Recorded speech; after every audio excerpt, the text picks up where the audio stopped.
सातारा शहरातील पोवई नाका परिसरातील शिक्षक बँकेच्या शेजारी असणाऱ्या हॉटेल उसंत भोजनालयावर त्वरित कारवाई करण्यात यावी अशी मागणी साताऱ्यातील व्यापाऱ्यांनी नगरपालिकेकडे केली आहे।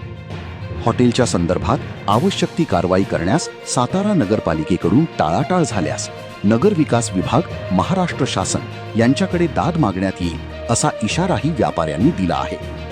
पोवई नाका परिसरातील व्यापाऱ्यांनी या प्रकरणाची गांभीर्याने दखल घेऊन नगरपालिका प्रशासनाने तातडीने योग्य ती कारवाई करावी अशी मागणी केली आहे। आता या मागणीवर नगरपालिका प्रशासन कोणती भूमिका घेते याकडे व्यापाऱ्यांचे आणि नागरिकांचे लक्ष लागले आहे।